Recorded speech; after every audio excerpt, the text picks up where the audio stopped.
Ooh, what's going on, my marketing people? Welcome to another episode of the show. Today, joining me from Awake Chocolate is one of their co-founders and their CEO, Adam Deremo. Adam, how you doing? Good, Jordan. Thanks for having me on. I'm excited to have you here, man, and talk through, you know, Awake, where you're at, the challenges, all of that. But before we get into it, I want to set the table for the listeners. What brought you to starting Awake Chocolate? Walk me through that career journey, to getting to where you're at now. Yeah.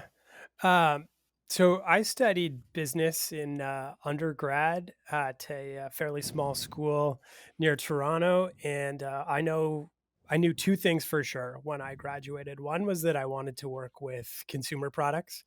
I loved the idea of working with things that people used every day. And then the second thing was that at some point I wanted to start a company of my own, build something from scratch. There was not a single version of my own career story that I told myself that didn't include starting a company.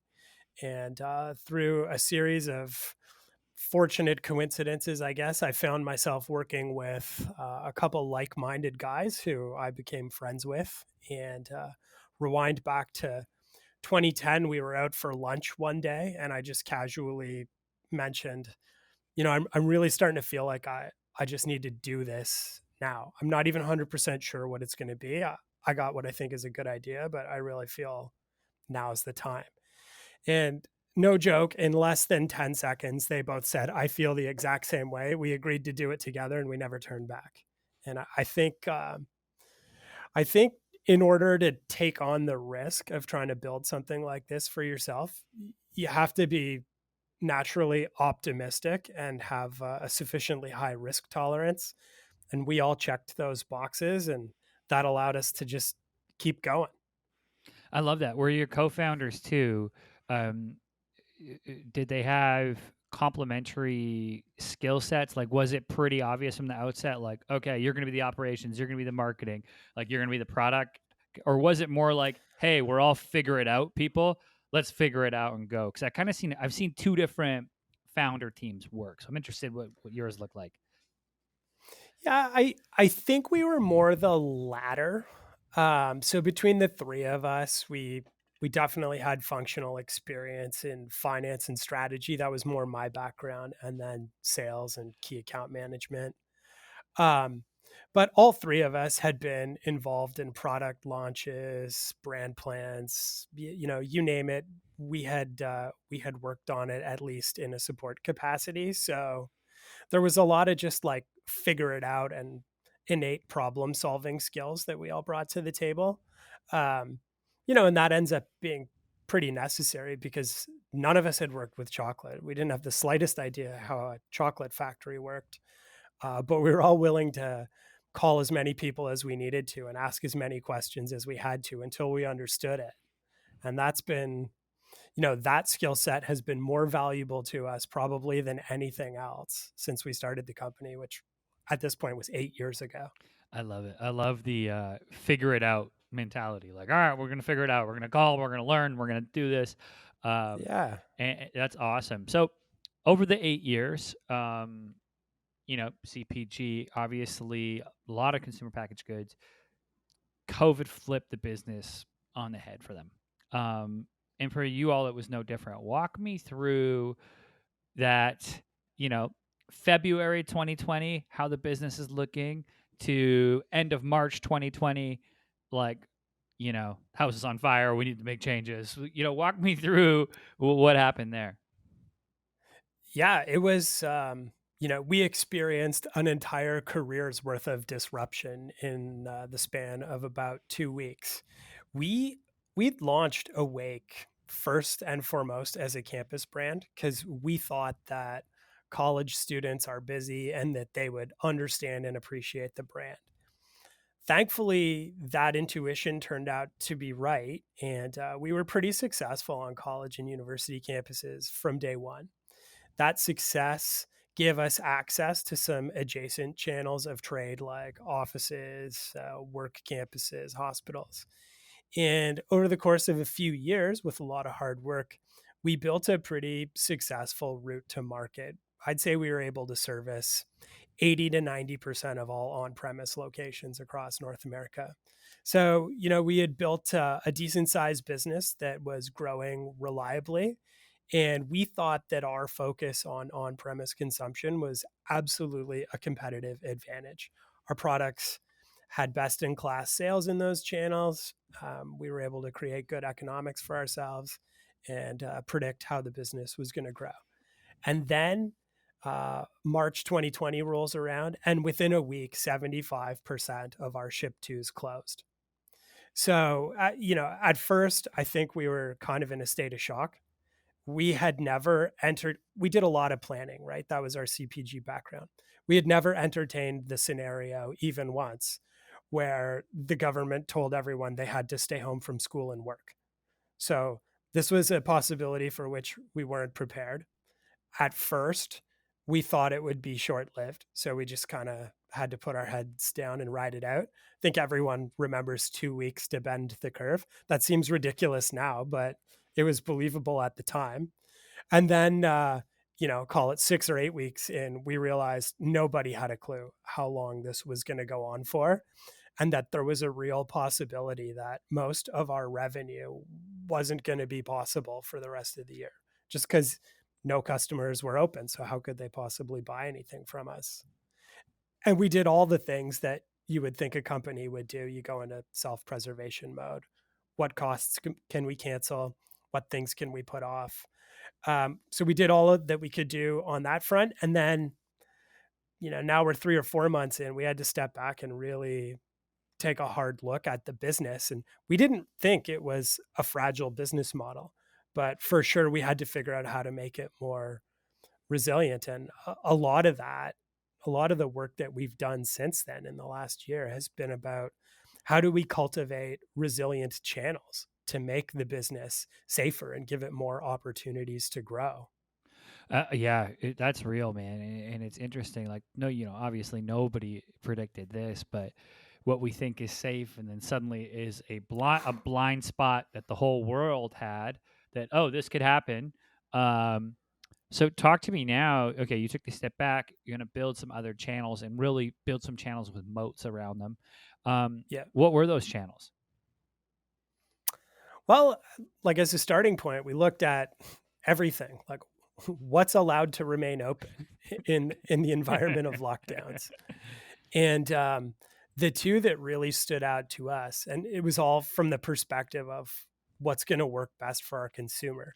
The two that made the most sense to us were e-commerce, direct to consumer, which we had ignored at our own peril for too long, and also convenience and gas, because there's just our product is very impulse. We always believed in trying to have distribution at the point of consumption. So when that 2 or 3 p.m. lull kicks in, or when you need that extra pep in your step, the product is within arm's reach. And man, there are hundreds of thousands of convenience stores across the United States and Canada. And we realized if we could get our product into more of them, that would make our business safer, but it would also be convenient for consumers, especially the ones, that were going on 6, 7, 8 months, not able to get back to the place where they were buying our product before. Right. So exactly. And then using some of that brand familiarity when, okay, I'm not on campus or I'm not at my office anymore, but I'm work from home and, well, heck, I'm going to go run down to 7-Eleven or, the corner store and see what's up just to get out of the house. And then I see the product that I've had before and I know and I love, or it's there and it's got enough novelty with the, caffeinated chocolate where I'm like, oh, I'll try that versus just, insert insert Kellogg's product, right? Yeah. So I love that. The DTC is the 2 seconds. I think everyone listening would have been like, of course, DTC, build out the web, cool. Get some subscription stuff going, awesome. But I love the other thought of, okay, what's going to stay open? What's going to stay open no matter what, right? Mhm. Now I'm not going to say no matter what because I would have said 2 years ago that there's no way, but for the most part, right? Like, okay, what's something that's going to stay open during this problem? So I love that idea of like, all right, now we got to, hit the pavement, start getting in these stores, start getting in these chains, get into gas stations, convenience. Um, did that change the dynamics of the team, or what? Like, was it something of like when the team came in, and more so the extended team? I'm sure leadership was like, okay, let's go. Let's do this. But were there times when like the extended team, you had to go talk to them and be like, all right, here's our pivot. Here's here's how much we have runway, or were any of those conversations like to the team to let them know, hey, we're making this pretty drastic pivot and it's going to take everybody there? Or if you can take me back to those meetings, I'd love to hear, because I'm sure there was a lot of people like, are we going away, right? Is this over? Like, all of those questions would start to come from a staff member. Yeah, that's a great question. I mean, I think the first step was just making sure that my two co-founders and I were properly reoriented to the path forward. Um, I'd love to tell you we're like geniuses who can figure things out quickly, but the reality is we had spent 7 years building a business that did a couple of things really well, and it took us a bit of time to figure out what was the smartest path forward, or what seems like the smartest path forward in the moment.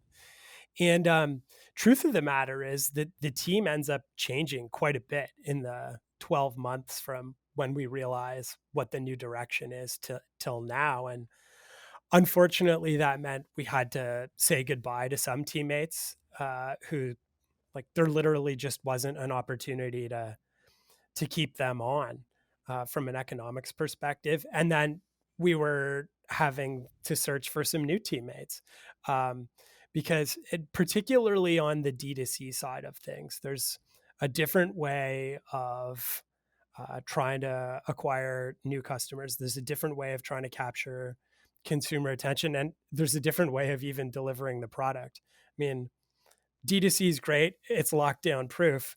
But if you were going to develop a line of food products to sell D2C, you might not start with chocolate because it wants to melt when you deliver it in the summer.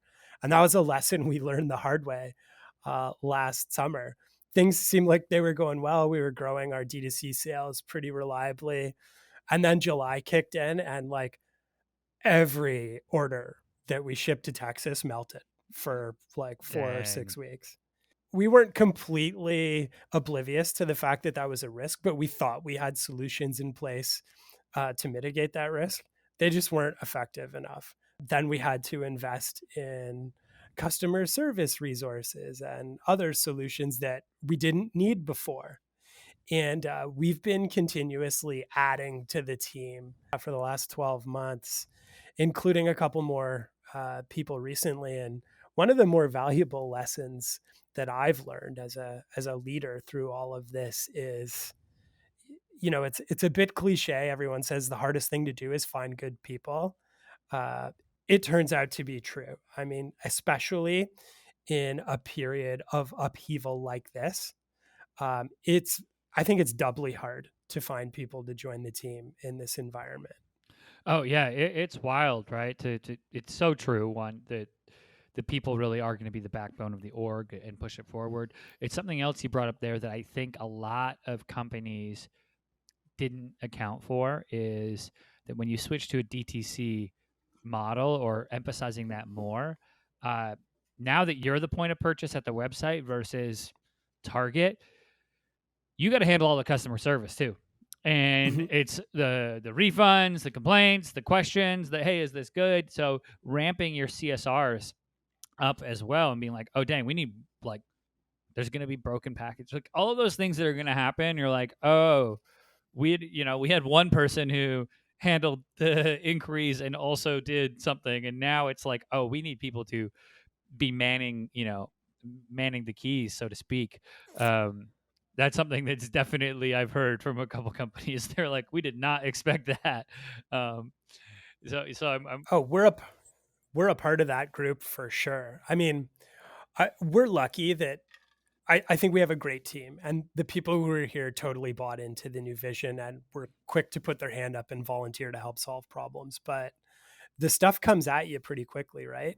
And there was a period of time last summer where I probably spent half my work hours answering Zendesk complaints. Shout out to Zendesk, the customer service software we use. But like, I was not prepared for the volume of work that would come with trying to sell more D2C.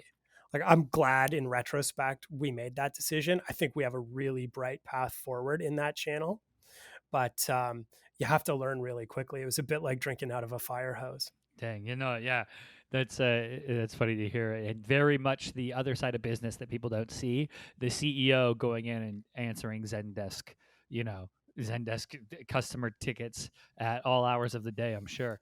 Um, Adam, for those who want to one connect with you online, and then two learn more about Awake Chocolate, where should they go? Yeah. So our social handles are at Awake Chocolate. I'd say Instagram's our biggest channel for sure. And awakechocolate.com. That's the best place to find us. For people who are Amazon fans, amazon.com/awake chocolate. We have our own brand store there. Those are the three best places to find us. Awesome. So everybody, I'll put links to both those, both the website and to Adam's LinkedIn on the show notes page, so you can go make sure grab yourself some Awake chocolate. Adam, once again, thanks for coming on the show. Yeah, my pleasure. Thanks again for having me. All right, everybody, that's it for this episode. As always, I'm your host Jordan Shelton, and I'll catch you next time.